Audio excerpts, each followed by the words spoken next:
नमस्कार दोस्तों, आप सभी का स्वागत है हमारे यूट्यूब चैनल अक्कू ज्ञान तक पर।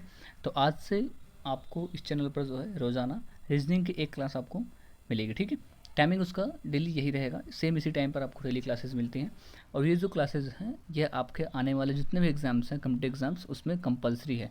क्योंकि रीजनिंग जो है ऐसा सब्जेक्ट है जिसको हर एक एग्ज़ाम के अनुसार देखा जाए तो कंपलसरी कर दिया, चाहे वो टेक्निकल एग्ज़ाम्स हो या नॉन टेक्निकल एग्ज़ाम्स हो। ठीक है, और इसमें आपको बेसिक कंसेप्ट जो है, जितने भी चीज़ें आपको मतलब एग्ज़ाम के अनुसार होनी चाहिए, है ना, पता होनी चाहिए, वो आपको पूरी चीज़ें कराई जाएंगी। साथ में ही आपको प्रैक्टिस क्वेश्चंस जो हैं थोड़े बहुत क्लासेज में कराई जाएंगी, बाकी आपको प्रैक्टिस सेट जो प्रोवाइड किया जाएगा साथ में ही। जैसे मान लो भी आपको अल्फ़ाबेट वाला चैप्टर है ये, ठीक है, इसके क्वेश्चंस आप अगर क्लास के बाद, है ना, आपको प्रैक्टिस क्वेश्चन हो सकता है वीडियो के डिस्क्रिप्शन में आपको हम प्रोवाइड कर दें। ठीक है, चलिए तो बात करते हैं आज के इस वीडियो के स्टार्टिंग के बारे में। तो सबसे पहले क्या है, आपको हम बेसिक कंसेप्ट समझाएंगे कि आगे चीज़ें इसमें आपको पता होनी चाहिए। जैसे अल्फ़ाबेट में आपने देखा होगा, है ना, कि किसी भी लैंग्वेज में, जैसे अब हिंदी में भी होते हैं क ख ग पढ़ा होगा, वैसे हिंदी इंग्लिश के अनुसार क्या है, ए बी सी डी, है ना। तो आपको क्या है, इसका बेसिक नॉलेज तो वैसे पहले से पता है, बट फिर भी एक एग्ज़ाम के अनुसार जो है कि कितने कम टाइम में हम क्वेश्चंस को कर पाएँ, है ना, सबसे ज़्यादा आपको ये ध्यान रखना है। क्योंकि आपको रीजनिंग और एप्टीट्यूड जो दो बेसिक सब्जेक्ट्स हैं इसमें, क्योंकि लगभग आपका 50% सिलेबस इन पर डिपेंड करता है। ठीक है, तो आपको अगर इसको करना है, क्लियर करना है, तो आपको टाइम तो कम से कम टाइम में आपको हर एक क्वेश्चन को करना रहेगा। अप्रॉक्स 30 सेकेंड्स एनफ होगा एक क्वेश्चन को करने के लिए। ठीक है, अगर ट्रिक नहीं पता होगा तो आपको करने में बहुत थोड़ा सा टाइम लग सकता है, अदरवाइज़ आपको 30 सेकेंड में आपको सारे आंसर आपको आसानी से निकल जाएंगे। ठीक है, तो चलिए क्लास को शुरू करते हैं।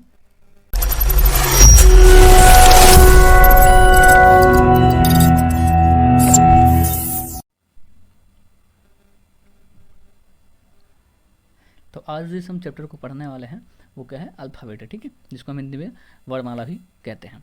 अब इसमें आपको क्या देखना है कि जो बेसिक कंसेप्ट है जो आपको बताया जा रहा है, अगर ना पता हो, है ना, कुछ चीज़ें ऐसी होती हैं मिसिंग हो जाती हैं, हमें ना पता रहे, तो आपको क्या है, साथ साथ में अपना कॉपी पेन लेकर अगर बैठे हैं तो साथ में नोट करते जाएंगे, तो आपका एक प्रॉपर नोट्स भी तैयार होता रहेगा। अदरवाइज़ ये आपको PDF नोट्स जो है आपको बाद में प्रोवाइड कर दिया जाएगा। ठीक है, चलिए तो शुरुआत करते हैं कि आपको सबसे पहले पता है कि टोटल जो इंग्लिश के अंदर अल्फ़ाबेट होते हैं कितने होते हैं, 26। ठीक है, 26 अल्फ़ाबेट क्या है आपको इंग्लिश के अंदर, आपको मतलब जो इंग्लिश लैंग्वेज है उसके अंदर 26 अल्फ़ाबेट आपको प्रोवाइड किए जाते हैं।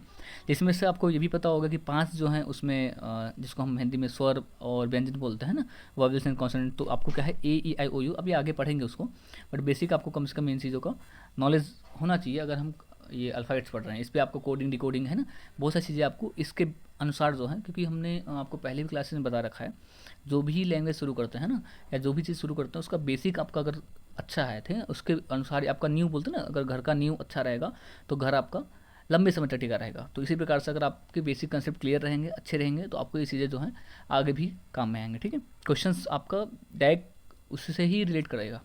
अगर नहीं पता है कंसेप्ट तो आप ये सोचोगे कि हाँ शॉर्टकट ट्रिक हर जगह अप्लाई करें तो मुश्किल होगा। ठीक है, फिर भी चलो हम एक बार रिवाइज कर लेते हैं।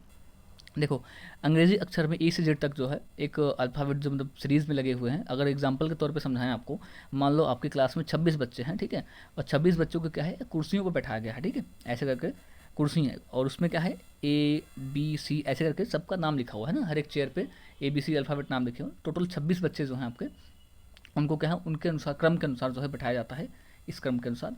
तो उसको क्या बोलते हैं, अंग्रेजी वर्णमाला होगा। ठीक है, इस अध्याय में जो है अंग्रेजी वर्णमाला में जो स्थिर अक्षर है, मैंने आपको बताया ना कि सेम, जैसे A वाला बच्चा है उसको A वाले कुर्सी बैठाएंगे, B वाला बच्चा है उसको B वाले कुर्सी बैठाएंगे, इस प्रकार से उसको सेम जगह पर, है ना, सेम कुर्सी पर क्या है, बैठाएंगे। ठीक है, चलिए अब थोड़ा बहुत और कॉन्सेप्ट जानते हैं कि अंग्रेजी वर्णमाला में कुल 26 अक्षर होते हैं। जैसे मैंने आपको बताया, पहला नंबर क्या होता है, A होता है, और आखिरी क्या होता है, Z होता है, यानी 26वां अक्षर जो है आपका, या 26वां जो अल्फ़ाबेट है वो आपका Z हो जाता है। ठीक है, वर्णमाला के प्रत्येक अक्षर का एक अपना निश्चित क्रमांक होता है ना, नंबर्स के अनुसार। जैसे ए जो है वो पहले नंबर पर आता है, बी जो है दूसरे पे आता है, सी तीसरे पे आता है।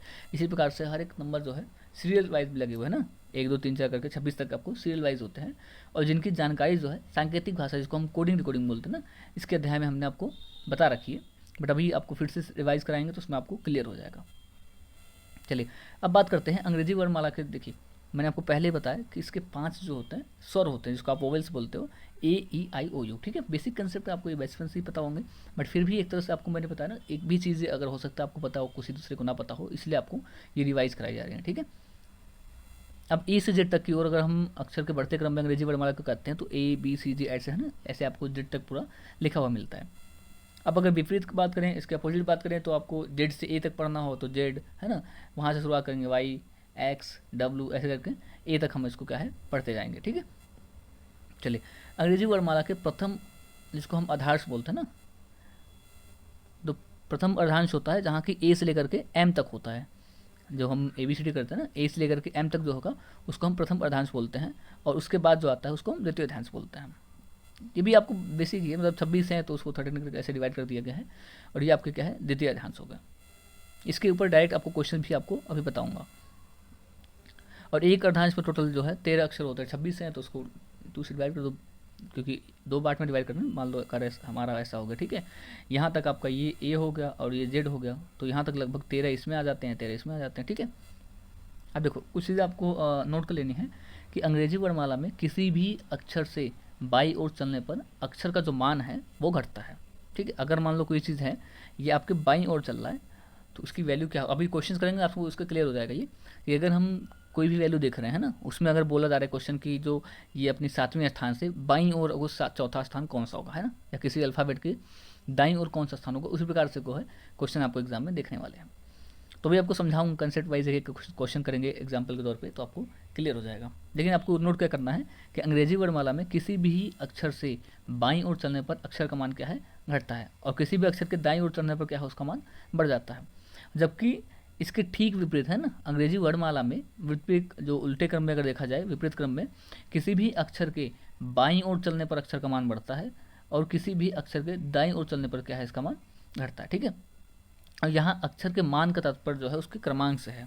मान मतलब जैसे मान लो हम जेड की बात कर रहे हैं ना, जेड को आपको बताया 26 नंबर पे आता है, ए को आपको बताया फर्स्ट नंबर पे ए आता है, तो इसी प्रकार से जो है उसके नंबर्स पे डिवाइड करते हैं। कुर्सी का एग्जांपल बताया मैंने कि क्लास में अगर बच्चे बैठे हैं तो वो कुर्सी जो है ना, जिस कुर्सी पर वो सीरीज में लगे हुए हैं कि 5वीं कुर्सी पर कौन आता है ना, या चौथे कुर्सी पर कौन आता है, तीसरे पर कौन आता है, तो ऐसे क्या है वो आपके क्रमांक हो जाएंगे। जैसे मान लो सी है तो वो तीसरे नंबर पर आता है, तो ये आपके क्रमांक हो गए उसके ना। चलिए, अब एक एग्जाम्पल के तौर पे समझते हैं। देखो आपको एक क्वेश्चन दिख रहा होगा स्क्रीन पर कि निम्नलिखित में से अंग्रेजी वर्णमाला के 12वें अक्षर के दाईं ओर से 8वां अक्षर कौन होगा। अब देखिए ए बी सी डी ये तो आपको जेड तक पूरा यहाँ पे लिखा हुआ दिख रहा होगा, है ना। अब इसमें ये पूछ रहा है कि यहाँ से, अब देखिए 12वां अक्षर कौन सा हो जाएगा ये बताइए।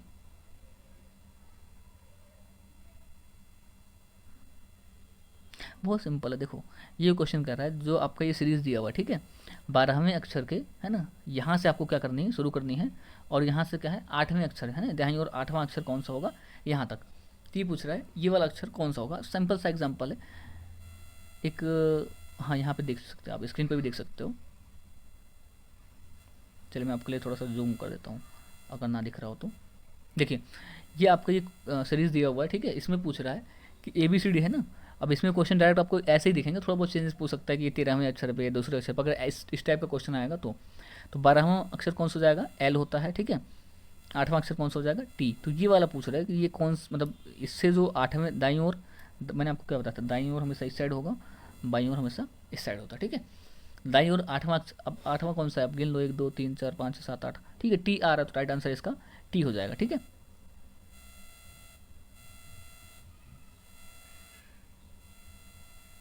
अब इसका एक शॉर्टकट ट्रिक है, इसको भी देख लो।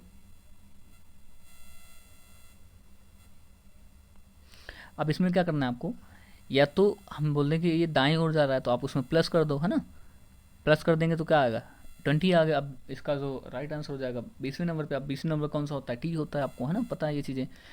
अब अगर नहीं पता है तो आप एक काम कर सकते हो, इसको 1 2 3 4 ऐसे लिख करके ना, और अपने कॉपी पे अपने हिसाब से उसके नीचे ही, जैसे 2 पेन का यूज़ करो, ब्लैक पेन से आप अल्फ़ाबेट्स लिख दो, है ना, उसके बाद नंबर्स लिख लो ब्लू पेन से, दो भी मतलब आपको याद करने के लिए बता रहा हूँ ऐसे, ठीक है।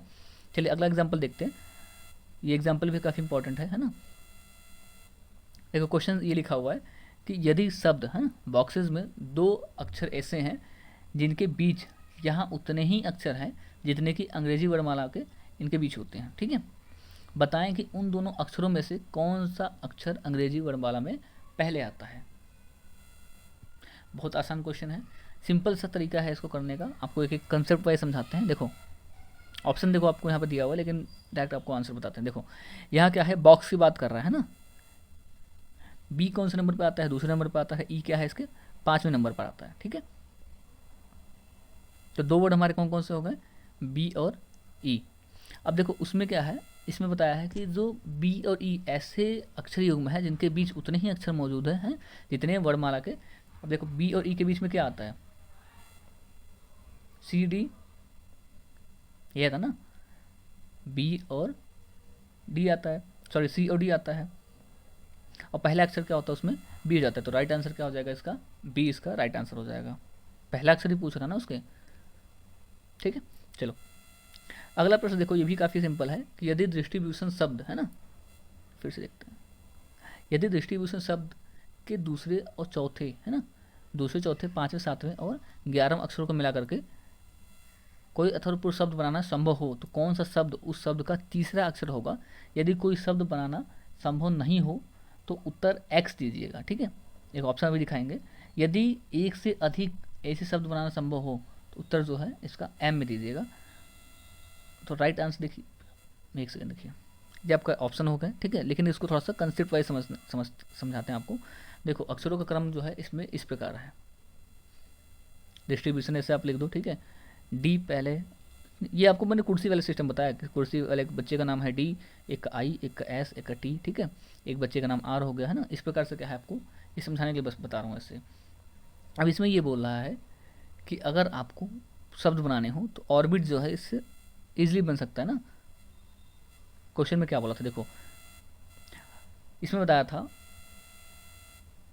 कि प्रश्नानुसार हम उस शब्द को प्रयोग करते हैं, जैसे आई, टी, आर, बी और ओ, इन शब्द का प्रयोग करके आपको चीज़ें बनानी है। तो ऑर्बिट जो है काफ़ी आसानी से बना जा सकता है, इसका स्पेलिंग जो होता है O R B I T है ना, आगे पीछे करके आप इनको बना सकते हो। जिनका तीसरा शब्द क्या है, बी है। देखिए यहाँ पर देखिए इसका थर्ड वर्ड जो है ये बी है, इसलिए इसका राइट आंसर क्या हो जाएगा, बी इसका सही उत्तर हो जाएगा, है ना। देखो क्वेश्चन आपको अल्फ़ाबेट से इजीली होते हैं ना, काफ़ी इजी क्वेश्चन आपको आएंगे और उसको सॉल्व करना क्या है बहुत आसान होता है। लेकिन आपको अगर बेसिक कंसेप्ट क्लियर है कि कौन सा अक्षर जो है, मतलब कौन सा अल्फ़ाबेट कौन से नंबर पर आएगा, कौन से क्रम पर आएगा, है ना, या उसके पहले 5 अगर पूछ दिया जाए, मान लो आपसे पूछ दिया जाता है एम के पहले 5 है ना, कौन से नंबर पर आते हैं। देखो ए बी सी डी को आप ऐसे मान लो कि ये क्लास के 26 बच्चे हैं जिनका नाम ए बी सी डी ऐसे रखा गया है, ठीक है। और उनकी जो है चेयर्स रखे हुए हैं ना, चेयर्स रखे हुए हैं, उन पर क्या है उनका नाम लिखा हुआ है, मतलब नंबर्स लिखा हुआ है कि 1 2 3 4 ऐसे सीरीज वाइज उनको क्लास में बैठना होता है। अब जो पहला ए वाला बच्चा है वो अपनी कुर्सी पर आकर बैठेगा ए वाले पर, ठीक है। जो बी वाला बच्चा है वो बी की कुर्सी पर बैठेगा, दूसरी कुर्सी पर बैठेगा। तो इसी प्रकार से क्या है, जेड तक जो है 26 बच्चे हैं, 26 जो है अल्फ़ाबेट्स होते हैं उसमें। तो ऐसे करके करोगे तो आपको ईजिली होगा, आपको कम से कम टाइम में आप उसको आसानी से कर पाओगे, ठीक है। अगला क्वेश्चन देख लेते हैं, ये भी आसान है कि शब्द आइडियल में ऐसे कितने अक्षर युग्म है जिनके बीच जहाँ उतने ही अक्षर मौजूद है जितने कि अंग्रेजी वर्णमाला के बीच होते हैं। या तो एक भी नहीं, या एक, या दो, या 4। क्वेश्चन ये बोल रहा है कि शब्द आइडियल में ऐसे कितने अक्षर युग्म जो है वो मौजूद है जितने कि अंग्रेजी अल्फ़ाबेट में क्या होते हैं या अंग्रेजी वर्णमाला में जो है इनके बीच में हो सकते हैं। तो देखो इसको सॉल्व करने का भी तरीका वही है, जितने हैं सबको आप ट्रिक के अनुसार करोगे ना थोड़ा टाइम कम लगता है। पहले आपको है इसको लिख लो, उनकी कुर्सी का नंबर लिख लो, है ना।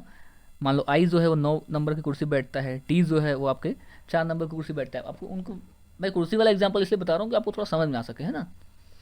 तो आपको ऐसे लिख लेना है। अब डी और ई है ना, दोनों को आप यहाँ करो कंबाइन कर लो, क्योंकि ये जस्ट ये बगल बगल बैठते हैं, पड़ोसी यहाँ पर, ठीक है। डी और जो है ये पड़ोसी हैं।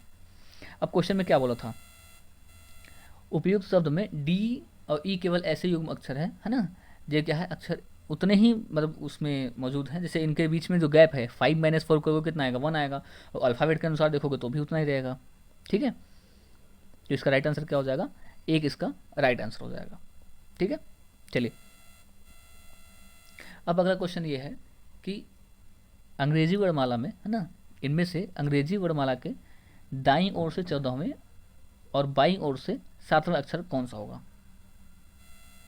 इसमें मैंने वो प्लस माइनस वाला सीन बताया था ना, अगर दाईं ओर जाता है तो माइनस होता है, बाईं ओर प्लस होता है, ऐसा कुछ बताया था, तो उसका ही यूज़ करना है। देखो ऑप्शन देख लो पहले।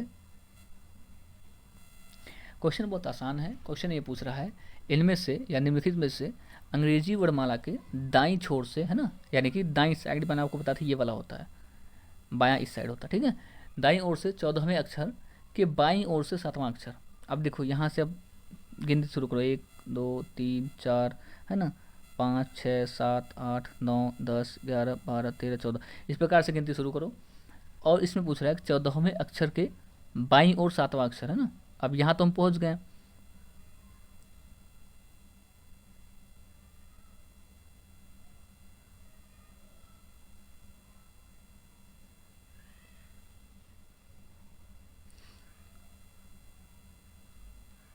एक सेकंड, इसमें आपको एक ट्रिक और बताते हैं। देखो ये आपको एक ट्रिक दूसरा सिंपल सा ये है। क्वेश्चन आपका ये बोला है कि इसमें, है ना, जो दाई इस वर्ड इसमें से क्या है, किसी एक शब्द के, है ना, दाईं ओर से 14वें अक्षर के बाईं ओर से 7वां अक्षर, है ना, 7वां अक्षर आपको कोई सा भी इस साइड से या इस साइड से, जहाँ भी ये 14 वाला है 14वां अक्षर है, उसके बाईं ओर जो है 7वां अक्षर कौन सा आने वाला है वो है। तो इसको सिंपल से तरीका हम आपको प्लस माइनस वाला समझाते हैं। सबसे शॉर्टकट तरीका ये है, आपको इंग्लिश में वहाँ पर, है ना, अल्फ़ाबेट लिखोगे, फिर उसके नंबर्स डिसाइड करोगे, कुर्सी डिसाइड, उससे अच्छा ये होता है, अगर दाईं ओर की बात कर रहा है तो आपको जाहिर सी बात है जो नंबर है वो लिख लो। अब बाईं ओर जब जाता है तो प्लस होता है ना, पॉजिटिव साइंस होता है, तो वहाँ पर बाईं ओर की बात कर रहा है मतलब प्लस लगा लो, तो टोटल 21 हो गया। अब इसके दाईं छोर से 21वां कौन सा होता है ये देखो। अब यहाँ से अगर हम गिनती शुरुआत करें, यहाँ से शुरुआत करें गिनती, है ना, क्या बोल रहे हैं, दाईं छोर से, तो 21 नंबर कहाँ पर आएगा, एफ पर आता है। चाहे आप ऐसे करके ऐसे इसके गिन सकते हो या फिर फॉर्मूले के थ्रू जो है आंसर अपना निकाल सकते हो। तो तरीका दोनों वही है, ठीक है, ये भी कंसेप्ट सही है। देखो यहाँ पर क्या है आपको बता रखा है हमने कि अंग्रेजी वर्णमाला के बाईं छोर, है ना, बाईं छोर से किसका नंबर यू होता है। अगर इस साइड से बाईं छोर की तरफ जाएंगे, सॉरी यहाँ से अगर हम बाईं छोर जाते हैं तो आपका यू आता है। इसी क्रमांक में अगर दाईं छोर से आने वाला अक्षर क्या है उसके विपरीत हो जाएगा, यानी कि एफ हो जाता है।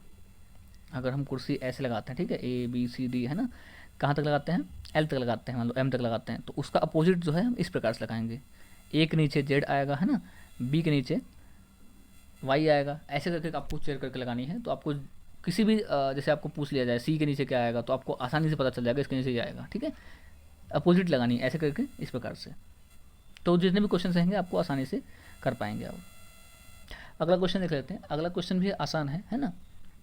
यहाँ पर दिया हुआ है कि एक शब्द है EXCURSION, ठीक है, इसके अक्षरों में ऐसे कितने जोड़े हैं जिनके प्रत्येक के बीच उतने ही अक्षर हैं जितने उनके अंग्रेजी वर्णमाला में होते हैं, ठीक है।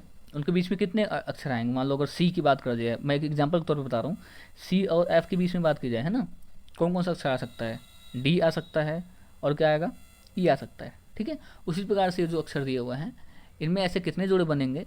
देखो इसको तरीका वही है आपको कि उतने ही अक्षर वाली बात कर जाए, तो मतलब जाहिर सी बात है इसमें सिंपल तरीका देखो ये है कि इसमें कितने 3 या 4 कितने बन सकते हैं उसको निकालने का एक तरीका है। देखो अब देखो ई और एक्स, ठीक है, सी और U, R S I O N, अब इसमें क्या है आपको किन जोड़ों को बनाना है, ठीक है, तरीका वही है। तो आपको 3 से ज़्यादा जो है मैक्सिमम जोड़ा इसमें आराम से बन सकता है। बात समझ आ रही है। अगर आपसे पूछा जा रहा है कि ये जो शब्द है ना, इसके बीच में ऐसे कितने जोड़े, ऐसे कितने अक्षर हैं जिनके जोड़े बनाए जाए, अगर तो उनके बीच में, है ना, कि जिनके बीच में क्या है उतने ही अक्षर आए जितने कि उनके अंग्रेजी कुर्सी वाली सिस्टम बता दिया आपको मैंने कि उनके बीच में मान लो यहाँ से लेकर के यहाँ तक है, और 5 कुर्सी रखे हैं तो 5 अल्फ़ाबेट होने चाहिए, ठीक है, 3 कुर्सी हैं तो 3 अल्फ़ाबेट होना चाहिए, ठीक है। तो इसका राइट आंसर क्या हो जाएगा, 3 से मैक्सिमम है, 3 से अधिक जो है आपको क्वेश्चन यहाँ से बन सकते हैं, ठीक है। देखो अभी इससे रिलेटेड कुछ और क्वेश्चंस हैं जो आपको भी इसमें कराने हैं, तो साथ में मैं वो भी आपको करा दे रहा हूँ, है ना। प्रैक्टिस क्वेश्चन में आपको मोर देन 50 क्वेश्चंस आपको प्रोवाइड किए जाएंगे, लेकिन अभी उतना आपके पास टाइम नहीं है कि आप 50 क्वेश्चन हर एक टॉपिक के, क्योंकि अभी आपको टोटल लगभग 35 टॉपिक्स है ना रीजनिंग के अंदर आपको कराने हैं, तो हर एक टॉपिक वाइज वीडियो होंगे, तो आपको जाहिर सी बात उतना टाइम तो होगा नहीं कि आप हर एक प्रैक्टिस क्वेश्चन सॉल्व करने बैठेंगे एग्जाम टाइम पे। तो इसलिए आपको बस बेसिक कंसेप्ट बता रहा हूँ। क्वेश्चन आपको सिमिलरिटीज में आपको, जैसे मान लो ये वाला क्वेश्चन पूछा था मैंने आपसे, है ना, अब इससे रिलेटेड क्वेश्चन पूछ लिया, आप 12वें नंबर के पूछ रहे हैं, वहाँ पर 7वें नंबर की बात कर लेगा, है ना। क्वेश्चन थोड़ा बहुत ही डिफरेंट होता है, तरीका बस आपको करना आना चाहिए, है ना। फॉर्मूला पता होगा तो आप चाहे 1000 क्वेश्चन क्यों ना मिल जाए, आप आराम से उसको कर लेंगे। तो चलिए, ये क्वेश्चन तो आपको बता रखा है, जो क्वेश्चन नहीं बताया गया है ना, इसका दोनों ट्रिक बताया था, बॉक्सेस वाला भी बता रखा है, कुछ क्वेश्चन आपके छूट गए हैं उसको मैं एक बार इसमें रिवाइज करा देता हूँ। हाँ, ये क्वेश्चन आपका शायद नहीं करा था अभी ना। देखो इसमें क्वेश्चन ये पूछ रहा है, मैं साथ में आंसर ही बता रहा हूँ कि निम्नलिखित में से जो निम्नलिखित दो शब्दकोश है, इनके अनुसार अगर हम इसको क्रम में लगाया जाए, है ना, बड़ा क्रम में लगाया जाए, तो कौन सा शब्द चौथा होगा। आप कभी इंग्लिश जो डिक्शनरी होती है उसमें जब वर्ड खोजते हैं ना, मान लो सी की बात करेंगे, पहले आप सी वाली लाइन देखेंगे, ठीक है, उसके बाद कौन सा पहले आएगा, ए बी सी डी करके आप चेक करेंगे। तो इनमें देखो सी के बाद क्या आता है, ए आता है, ठीक है, सी के बाद क्या आता है, ए आता है, तो उसको आप क्या करेंगे, पहले लगा देंगे। फिर क्या आता है, इसके अनुसार बताना है आपको।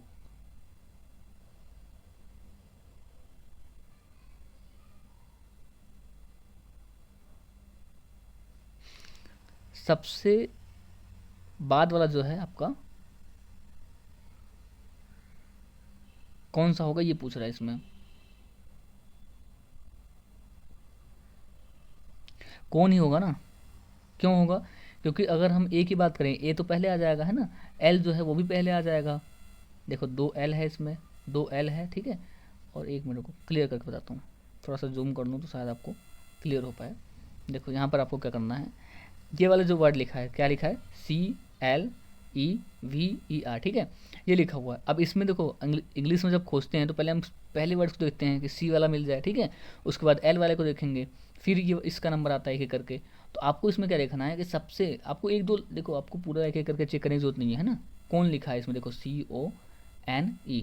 अब इसमें जाहिर सी बात है इसके पहले जितने जो अल्फ़ाबेट हैं, क्योंकि ये तो सब में कॉमन रहेगा सी वाला तो, लेकिन इसके पहले अगर इस ये ओ वाला भी कॉमन मिल रहा है तो आपको क्या करना है, इस वाले में चेक करना है ना, उसमें सीक्वेंस आपको पता चल जाएगा कि कौन पहले आएगा और कौन सा बाद में आएगा। तो इसका राइट आंसर क्या हो जाएगा, कौन हो जाएगा, क्योंकि इससे पहले देखो जो क्लॉथ लिखा है उसमें भी एल आता है, वो पहले आता है, काम लिखा है उसमें भी आपका क्या है, ए पहले आता है, और आपका ये क्लेवर लिखा है इसमें भी क्या होता है, एल पहले आ जा रहा है। तो ओ जो है इसमें आपको जब खोजने लगेंगे ना डिक्शनरी में, क्या आप चेक करके देखना कि जब डिक्शनरी में आपको खोजते हैं वर्ड्स तो आपको क्या होता है, सीक्वेंस वाइज चलना होता है। जैसे सी की चल रही लाइन है ना, इसको जब खत्म हो गया तो फिर से आपकी ए वाली लाइन चलेगी, फिर से बी वाली लाइन, फिर से सी वाली, ऐसे करके सीक्वेंस वाइज चलती रहती है। चलिए अगला क्वेश्चन देख लेते हैं। अगला क्वेश्चन जो है ये बोल रहा है, यदि अंग्रेजी वर्णमाला के अक्षर जो है उल्टे हैं ना, व्युत्क्रम लिखे जाएं, तो दाएं से 20वें एवं बाएं से 21वें अक्षर जो है उनके मध्य में कौन सा अक्षर आएगा, ये पूछ रहा है। एन, एम, ओ या इनमें से कोई नहीं। कमेंट कर दो अगर आंसर पता है इसका, तो ट्राई करो एक बार।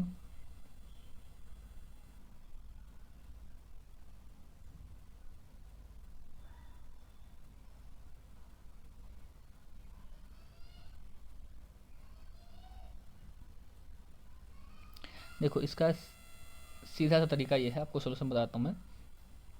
अगर हम इधर से बात करें दाएं से, ठीक है, तो टी आएगा, बाईं ओर से बात करें तो आपका एफ आएगा, ठीक है। अक्षर जो है टी और एफ के मध्य कुल 13 अक्षर होते हैं ना, अब इस साइड से काटते जाओ, इस साइड से काटते जाओ, जो सेंटर में बच जाता है वो आपका राइट आंसर हो जाएगा।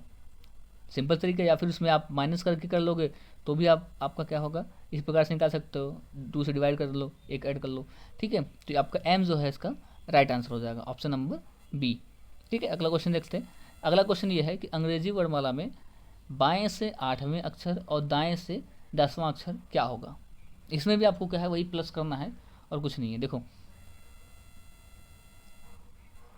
मैंने क्या बताया था, दाएं से देखो दोनों दिशा जो समान है ना, तो क्या करेंगे, बाएं से पूछ रहा है तो आपको क्या करना है, दोनों को ऐड करके, है ना, ऐड करके जो बाएं से अक्षर आ रहा है उसको राइट आंसर मानना है। तो आपका क्या है, 18 आंसर जो है उस पर कौन सा नंबर आता है, 18वीं कुर्सी पे कौन सा बैठता है, आर वाला बच्चा पे वो बैठता है, ठीक है। क्वेश्चन बिल्कुल ईजी होते हैं। अब देखो कुछ मैं आपको बार बार वही चीज़ मैं डायरेक्ट आपको आंसर बताता हूँ, सॉल्यूशन उसका दिखाने की जरूरत नहीं है, क्योंकि सिंपल सिंपल से सॉल्यूशंस हैं, तो आप जो है डायरेक्ट आपको आंसर मैं बताता हूँ। देखो अंग्रेजी वर्णमाला के बाएं से 18वें, है ना, और बाएं से 7वां अक्षर उनके क्या होगा। जो अंग्रेजी वर्णमाला है, अल्फ़ाबेट है, ठीक है, ए से जेड तक अगर मान लो लिखा हुआ है, तो ये बोल रहा है, क्वेश्चन आपका ये बोल रहा है कि बाएं से 18वें अक्षर, है ना, बाएं से 18वें अक्षर के बाएं, उसके बाएं से 7वां अक्षर क्या होगा। अब देखो इसका आंसर क्या है, बाएं से पूछ रहा है, दिशाएं दोनों समान हैं, ठीक है, दोनों दिशाएं क्या है, समान है तो आप क्या करोगे, हाँ बाएं से हैं, देखो दाएं से होता है तो प्लस करते हैं, बाएं से होता है तो माइनस करते हैं, ठीक है।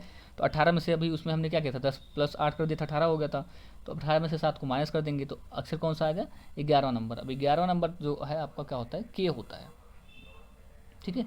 चलो अब आंसर नहीं दिखाता हूँ मैं, डायरेक्ट आपको मतलब सॉल्यूशन नहीं दिखाता हूँ, आंसर बताता हूँ। देखो अंग्रेजी वर्णमाला के दाएं से 20वें अक्षर है ना, कि दाएं से 7वां अक्षर क्या होगा, ये भी सेम वैसे। अब देखो क्वेश्चन आपको जितने मैंने हर एक क्वेश्चन जो आपके एग्जाम में पूछे जाते हैं उससे रिलेटेड मैंने कि एक एक क्वेश्चन आपको बेसिक बेसिक जो है वो करा दिए हैं।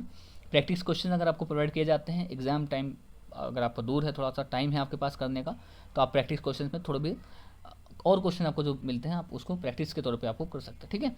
लेकिन अभी आपके पास अगर टाइम नहीं है, एग्जाम आपका नज़दीक है, तो आप 1-2 महीने का टाइम है, तो आप उसमें सारे प्रैक्टिस क्वेश्चन ना करो, बल्कि कंसेप्ट जान लो और थोड़ा बहुत प्रैक्टिस क्वेश्चन आपको जो क्लास में कराया जाता है अगर उसको आप कॉपी पे नोट करते हो ढंग से तो उतना बहुत होगा, ठीक है। तो इसका जो राइट आंसर है वो आपका आंसर नंबर एन हो जाएगा, ठीक है, या फिर आंसर नंबर 3 बोलो, क्योंकि मैंने आपको बताया यहाँ पर माइनस वाला सिस्टम होगा, ठीक है। तो टोटल जो है 27 है, 27 में से 13 को माइनस करोगे 14वां अक्षर आएगा, ठीक है। 1 मिनट, यहाँ पर आपको थोड़ा मिस्टेक है, यहाँ प्लस आएगा, ठीक है, क्योंकि दाएं से बात की जा रही है। तो मैंने आपको बताया दाएं से अगर बात की जाती है तो पॉजिटिव होता है, अगर दोनों दिशाएं जो है बराबर होती हैं। तो बाएं से बात कीजिए तो माइनस होता है। अब बताओ कौन सा शब्द क्रम अनुसार चौथे स्थान पर आएगा। ये वही डिक्शनरी वाले आपको बात बताई मैंने, अगर आप डिक्शनरी में खोजते हो तो चौथे नंबर पर कौन सा आएगा, पहले कौन सा मिल जाएगा, उसके बाद कौन सा मिल जाएगा, है ना। देखो ये तो सब में कॉमन है, आर तक तो सब में कॉमन है। उसके बाद सबसे पहले कौन सा आ जाएगा, IMRI। अब ये दोनों बराबर हैं, ठीक है, तो ये वाला तो पहले आ जाएगा क्योंकि इसके बाद तो कुछ है नहीं, इसमें आप ऊपर है तो ये हम दूसरा मान सकते हैं। उसके बाद ये तीसरा, ये वाला आपका चौथा। तो राइट आंसर आपका मेरी हो जाएगा, ठीक है। इसी प्रकार से ये वाला देखो, कम्युनिकेशन शब्द में दूसरे, देखो ऐसे क्वेश्चन देखे ना बच्चे डर जाते हैं थोड़ा सा कि लंबा चौड़ा क्वेश्चन है, इतने वर्ड्स हैं, कैसे करना है। कुछ नहीं, सब में तरीका वही हो रहा है, बेसिक कंसेप्ट ही यूज हो रहा है, आपको एक एक करके करना है, ठीक है। और एक या दो क्वेश्चन मोस्टली आपके इससे पूछे जाते हैं, आपको 100% ये सही ही करके आना है एग्जाम में, है ना, क्योंकि एक एक क्वेश्चन आपके रैंकिंग में काफ़ी इफेक्ट करता है। अगर एक क्वेश्चन भी कम होता है तो रैंक काफ़ी नीचे गिर सकता है। देखो यदि कम्युनिकेशन शब्द में पहले और दूसरे, तीसरे और चौथे, पाँचवें और छठे तथा इसी प्रकार अन्य अक्षरों के बदलने पर, है ना, बदलने पर क्या है, अपने दाएं से गणना करने पर 10वां अक्षर इसका कौन सा हो जाएगा। इसको अगर हम बदलते हैं, ठीक है, ये जो कम्युनिकेशन है इसके शब्द जो है वो आपस में बदल दिए जाते हैं, तो दाएं से पूछ रहा है ये 10वां अक्षर कौन सा हो जाएगा। इसका राइट आंसर एन आएगा, ठीक है। चलिए अगला क्वेश्चन देखते हैं। अगला क्वेश्चन है आपका, यदि अंग्रेजी वर्णमाला के प्रथम अर्धांश को, प्रथम अर्धांश मैंने आपको बताया था ना, जैसे आपको 26 हैं टोटल, तो हाफ जो है आपका वहाँ तक की बात की जा रही है, एम तक मतलब, ठीक है। तो अंग्रेजी वर्णमाला के प्रथम अर्धांश के वास्तविक रूप में छोड़ करके और दूसरे अर्धांश के विपरीत क्रम में अगर उनको उल्टा लिखा जाता है तो 5वें अक्षर के बाएं 13वां अक्षर कौन सा होगा। बहुत सिंपल तरीका है ये, आप पहले अर्धांश वाला सिस्टम जो था ना वो बनाओ, ठीक है, अपनी कॉपी पे, और उसके अनुसार सॉल्व करो, तुरंत आंसर आएगा इसका। चलिए तो इसका राइट आंसर जो हो जाएगा वो आपका ऑप्शन नंबर 3 हो जाएगा, आई जो है इसका राइट आंसर होगा, ठीक है। अब ये एक वर्ड दिया है अल्ट्रेशन, है ना, इस शब्द के क्या है, दाएं से चौथे अक्षर के बाएं 5वां अक्षर कौन सा होगा। बहुत आसान है ये भी, दाएं से चौथे अक्षर, देखो अभी स्क्रीन पर देखो आप,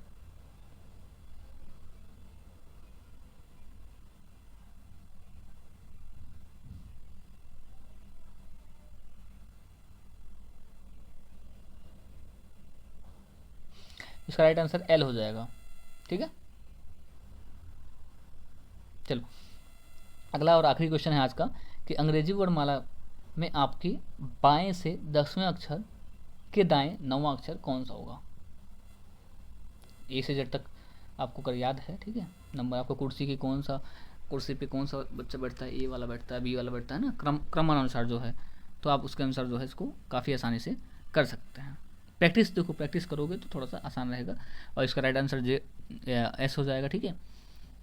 बाकी के आपको प्रैक्टिस क्वेश्चन हम आपको बाद में प्रोवाइड कराएंगे। अभी एग्ज़ाम जैसे नज़दीक आ गए तो उसमें आपको क्या करना है, जितने क्वेश्चन आपको क्लास में कराए जा रहे हैं इतने ही मेरे हिसाब से इनफ है। कुछ दिक्कत आती है, कुछ डाउट है क्वेश्चंस में आपको, तो आप क्या है कमेंट में कर सकते हो, या फिर आप अगर सोशल मीडिया हमारे जो भी हैं है ना, अगर आपने ज्वाइन कर रखा है, नहीं भी किया है तो अक्कू ज्ञान तक के नाम से है, ठीक है, AKKU ज्ञान तक, GYANTAK, ठीक है, इस नाम से आपको आता है। और चाहे आप व्हाट्सएप पे भी नंबर में आपको दे रखा है, वहाँ से भी ले सकते हो। वेबसाइट पे जाओगे, गूगल पे सर्च करोगे तो भी आ जाता है। तो जहाँ से भी आपको मिलता है ना, इंस्टाग्राम, फेसबुक, टेलीग्राम, कहीं से भी आपको क्वेश्चन अगर कुछ भी डाउट रहता है कभी भी पूछ सकते हो। बाकी सब्जेक्ट वाइज अगर आपको प्रैक्टिस क्वेश्चन चाहिए है ना, कि एग्ज़ाम में आने वाले मोस्टली मतलब ऐसे क्वेश्चन जो आपके एग्ज़ाम में कई बार रिपीट होते हैं, कम से कम 5 बार 6 बार आए हुए हैं, है ना, प्रीवियस ईयर के एग्ज़ाम में आए हुए हैं, तो वो क्वेश्चन आप करके जाओ। क्योंकि अभी देखो जो एग्ज़ाम्स हो रहे हैं उसके अनुसार बता रहा हूँ, लगभग आपके 21 क्वेश्चन, अभी एक एग्जाम था उसको चेक करा था मैं, एनालाइज करा था, 21 क्वेश्चन जो है हमारे प्रैक्टिस सेट से उसमें दिखे हैं, ठीक है। 100% तो नहीं बोलता हूँ, क्योंकि क्वेश्चन जो होते हैं ना, हो सकता है थ्योरी के अनुसार थोड़ा बहुत, मैं आपको जो क्लासेस कराता हूँ उसमें थ्योरी पहले कराता हूँ। रीज़न ये रहता है कि MCQ में आपको क्या है, कंसेप्ट थोड़ा सा क्लियर नहीं हो पाता है, जिसके अनुसार क्या है पहले हम थ्योरी क्लियर कराते हैं कंसेप्ट, उसके बाद आपको मोस्ट इंपॉर्टेंट क्वेश्चन जो होते हैं वो कराए जाते हैं, ठीक है। तो चलिए मिलते हैं आपसे अगली क्लास में। और हाँ, चैनल पर अगर आप नए हैं तो चैनल को सब्सक्राइब कर लो, आपको डेली जो है रीजनिंग की क्लासेस आपको इसी टाइम पर मिलती है।